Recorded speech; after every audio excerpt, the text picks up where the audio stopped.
طوطي په زندان کې. وایي چې پخوا وختونو کې یو سوداګر د تجارت او سوداګرۍ لپاره هندوستان ته لاړی.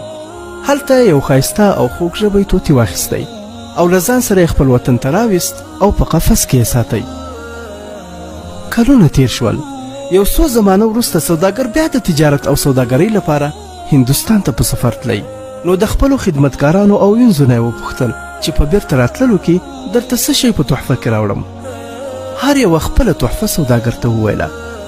په پای کې سوداګر د خپل ګران طوطي نه وپوښتل چې تا ته د بیرته راتللو په وخت کې له ځان سره څه سوغات راوړم. طوطي ورته وویل چې ای زما باداره، کله چې هندوستان ته لاړې نو زما حال به مې خپلوانو او نورو دوستانو طوطیانو ته ورسوي او ورته ووایه چې تاسې ډېر راته یادېږئ. زه ستاسو د دیدن ډېر لیوال او درته تږی یم، خو له بده مرغه چې په قفس پنجره کې بندیوان یم.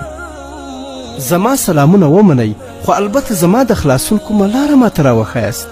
که تاسو د خپل دوست سره وفا کوئ نو آیا دا کار سم بولئ چې دوست مو په قفس او پنجره کې ټول عمر بندیوان پاتې وي؟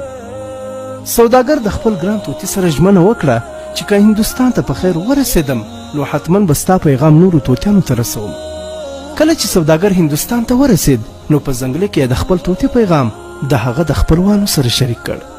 د سوداګر د کیسې د اورېدو سره ناڅاپه یو طوطي ولړزېد او له ونې راولوېد او مړ شو.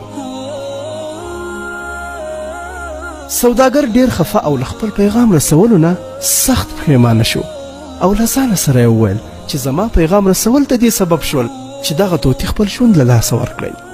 خو کله چې له سفره بیرته راستون شو نو راوړې تحفې یې په خپلو خدمتګارانو او وینځو وویشلې او سمدستي د خپل طوطي خواته ورغی. طوطي ورته وویل زما باداره، زر زما تحفه راکړه چې ما ته دې د نورو طوطیانو نه څه احوال راوړ.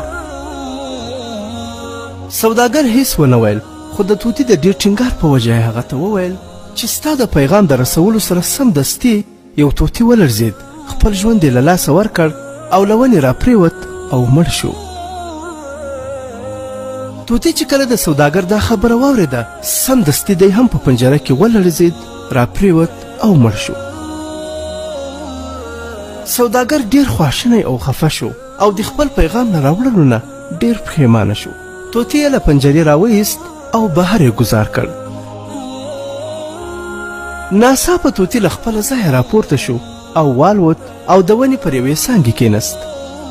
سوداګر حیران پاتې شو او ورته یې وویل ای زما ګرانه طوطي، ما په دغه چل پوه کړه چې دا څه ډول کیسه ده چې هلته د دوست مړ شو او دلته ته بیا والوتې.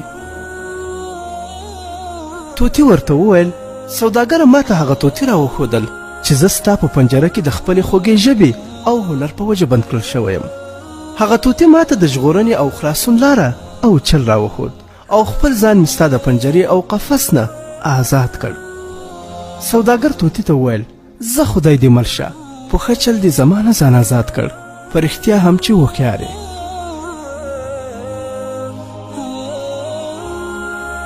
ګرانو دوستانو، د طوطي له دې کیسې موږ دا درس اخلو چې یو څوک چې ستا څخه پردی وي او ته یې خپل د واک اختیار په قفس کې بند ساتلی او تا خپلې ازادۍ ته نه پرېږدي نو هڅه وکړه په یو چل خپل ځان ترې آزاد کړه. دنیا ډېره ښایسته ده، په ژوند کې ځان د چا بندیوان مه جوړوه.